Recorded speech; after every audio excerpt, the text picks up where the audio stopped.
¿Qué tan comprometidas están las finanzas públicas en Honduras? Ese es el tema de nuestra entrevista de hoy.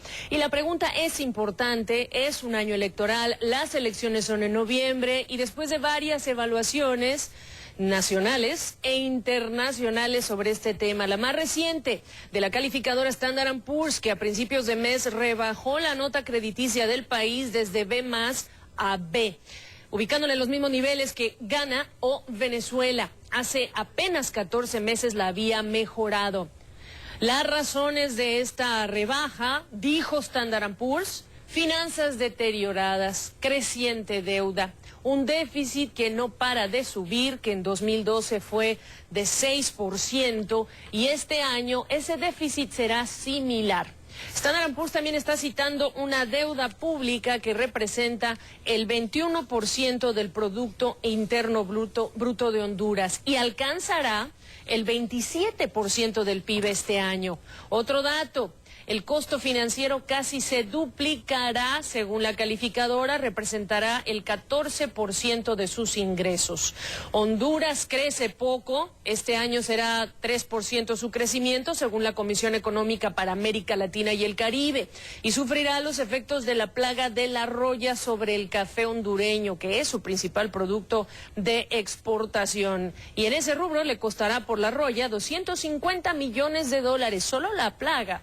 Y habrá consecuencias para poco más de 100,000 personas vinculadas a esta actividad. Además de Standard & Poor's, el Instituto Centroamericano de Estudios Fiscales, ICEFI, ha sonado también alertas para Honduras en meses previos al decir que la deuda pública del país es insostenible.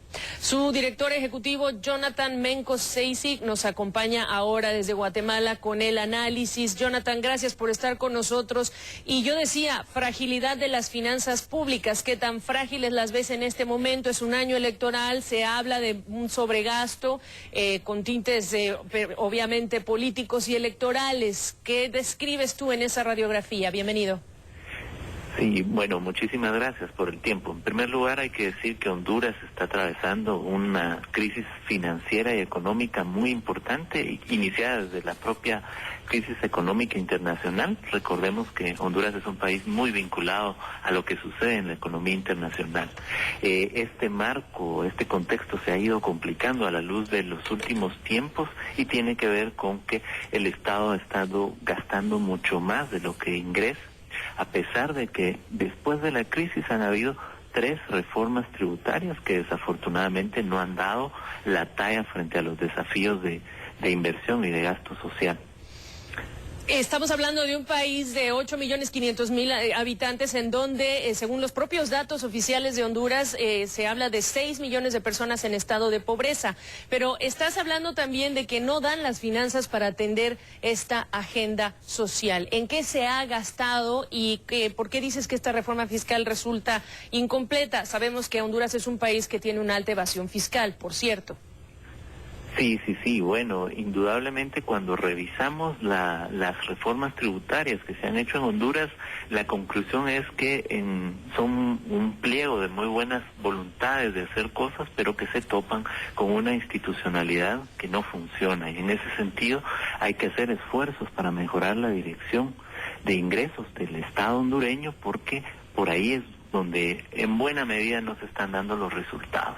A eso hay que agregar que efectivamente Honduras tiene graves problemas para transparentar su gasto público. Hay esfuerzos que hay que hacer todavía en esta materia, y a eso también hay que agregar que, bueno, el tamaño del presupuesto hondureño es bastante mínimo frente a los desafíos que hay para lograr mejorar coberturas en calidad educativa, calidad también de los servicios de salud, en la lucha contra la desnutrición, factores que al final son en concreto el verdadero desafío en este momento de Honduras, y que aparecen en la agenda política de los candidatos, así como aparecieron en la agenda política del actual presidente, pero que no pasan de ser un pliego de buenas voluntades frente a esta debilidad institucional y de la política fiscal, que está llegando a un extremo en el que ya no va a haber para seguirse endeudando, sino que toca un ajuste de dimensiones sumamente significativas. ¿A qué se describe ese ajuste? ¿Qué implicaría ese ajuste? Un fuerte ajuste del gasto. Estamos hablando de un país que va a crecer un 3% con un altísimo costo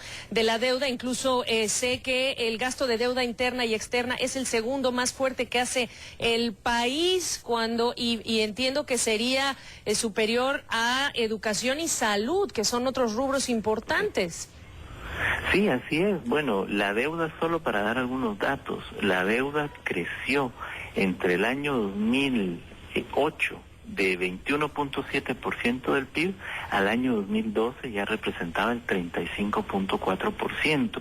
Esa forma tan rápida de endeudarse ha ido sacrificando recursos que pudieron destinarse a educación, a salud o a seguridad, que es tan importante en este país, sí, para poder hacer frente a los pagos de la deuda.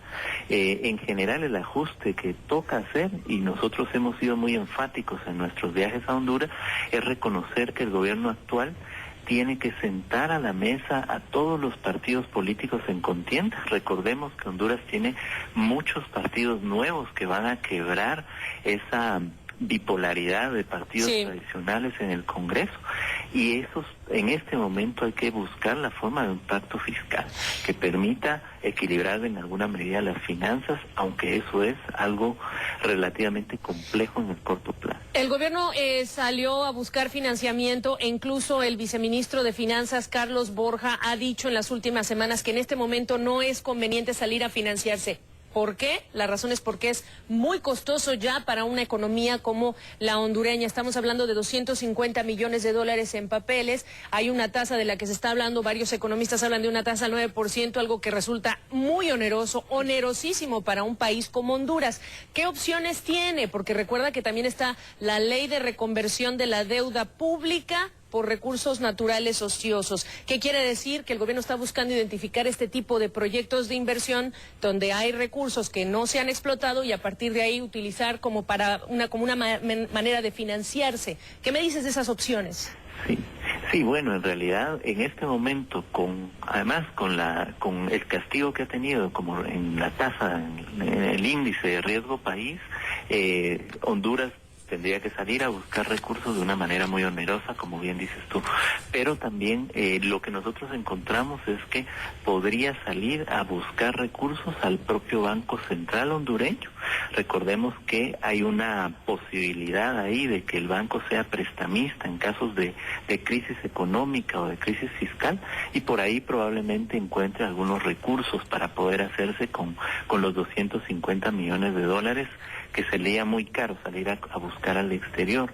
Pero también hay que recordar que el gobierno que va saliendo está dejando una deuda flotante que se cree, porque no hay datos completamente concretos, de más o menos 10,000 millones de lempiras, lo que significa aproximadamente otros 500 millones de dólares que han sido utilizados de manera, pues no de la manera más transparente ni de la manera más significativa para el desarrollo. Los temas son muy complejos, evidentemente. Por lo tanto, en un sí o un no, como tu respuesta, finanzas públicas muy frágiles en Honduras. Sí. Yo creo que de todos los temas que al pueblo y a los ciudadanos hondureños les toca dilucidar en este momento electoral es la política fiscal, porque todo lo que se pueda proponer, las mejoras, la Honduras diferente que puedan estar proponiendo los políticos, se queda bastante corta frente a lo que hay que resolver. Y quizá el punto más importante para la sociedad en general y para los organismos internacionales es la necesidad de poder transparentar el proceso electoral, porque el próximo gobierno va a necesitar de mucha legitimidad para hacer los cambios que hay que hacer. Jonathan Mencos del ICEFI, es un gusto y bueno, la invitación a seguir hablando de esta situación frágil que está viviendo la economía hondureña. Gracias por tu tiempo. Muchas gracias, hasta luego. La tecnología que está cerrando librerías, pero que está abriendo oportunidades en línea. Unas nuevas aplicaciones para los aficionados a los comic books. Y también, en el Minuto Clicks, Samuel Burke. Puedes ganar hasta miles de dólares por avisar sobre fallas técnicas en Facebook, y un usuario le avisó al jefe de Facebook de una forma muy, pero muy directa. Los detalles al volver.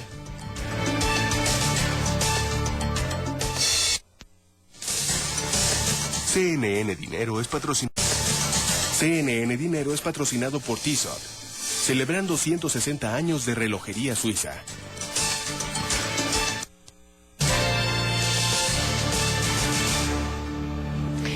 Las aplicaciones o apps en teléfonos inteligentes y tabletas están cambiando el esquema de negocios de muchísimas librerías. Lo innovador y lo tradicional pueden darse la mano. Karin Caifa desde Washington nos cuenta más. Adelante, Karin. Está Wolverine, el brinco de una tira cómica, del estante a la pantalla grande, usualmente es sinónimo de buenas noticias. Hace que el público, que no necesariamente piensa en ellas, esté constantemente consciente de ellas. Pero para cualquier material impreso, lo que ofrecen ahora las pantallas más pequeñas puede ser todo un desafío. Los teléfonos inteligentes y las tabletas están haciendo que muchas librerías cierren y están obligando a cambios radicales en la industria de los diarios impresos. Sin embargo, en el local de Phantom Comics en Washington, su propietario, Matt Cloco, ve una gran oportunidad en esta era digital. Seleccioné Batman porque es un clásico. Aplicaciones como Comics de Comixology ofrecen acceso a cómics, tanto clásicos como nuevos. Estamos hablando de acceso a más de 30,000 títulos de distintas editoriales. Algunos son gratis, pero hay otros que hay que pagar. La app agrega una dimensión al arte tradicional que conllevan las tiras cómicas. Esto es como ver una película en una pantalla. Gigantes de la industria como Marvel y DC cuentan con sus propias aplicaciones para móviles inteligentes y tabletas. Cloco sostiene que la industria se está adaptando a un nuevo ritmo de crecimiento que satisface al consumidor en el área digital de los consumidores tradicionales que prefieren la historia impresa. De repente vemos a gente leyendo cómics, cosa que no hacían antes. ¿Y a dónde van a comentar esas historias? ¿Dónde buscan asesoría sobre otros cómics? Vienen a tiendas como esta. Con lo que se forja una alianza entre la tradición y la tecnología. Karin Caifa, CNN, Washington. Tal vez no sabías que Facebook ofrece miles de dólares si tú le avisas sobre fallas técnicas en su red social. Así las grandes empresas de tecnología usan el crowdsourcing a su favor. Durante el fin de semana, un usuario de Facebook le avisó a esta red social sobre uno de estos errores, pero no le hicieron caso. Ahora Samuel Burke está con nosotros y Samuel, este usuario llevó su preocupación hasta la parte más alta de Facebook. Un investigador que viene de los territorios palestinos encontró una falla técnica en Facebook que permite publicar mensajes en los muros de las personas con quien no estás conectado. Él le avisó a Facebook a través del camino indicado, pero Facebook dice que no entendieron su mensaje por una barrera lingüística. Y con esto, él decidió publicar un ejemplo de esta falla técnica en el muro de nada más y nada menos el jefe de Facebook, Mark Zuckerberg. Parece que todo el mundo vio su mensaje ahí y ahora Facebook ha arreglado el problema. Samuel, entonces, no sé, somos un poco curiosos, pero queremos saber si este investigador palestino va a recibir la compensación que Facebook ofrece por descubrir este tipo de fallo. Desafortunadamente, el investigador no tiene trabajo en este momento y dice que realmente necesita el dinero. Pero Facebook dice que él violó las políticas de la red al hackear la página de otro usuario, Mark Zuckerberg en este caso.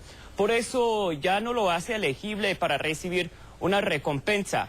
Facebook ha pagado más de $1 millón de este tipo a investigadores. Pero si no le hicieron caso, ¿no se merece que le paguen? ¿Qué dicen ustedes? Pausa, regresamos con más de CNN Dinero.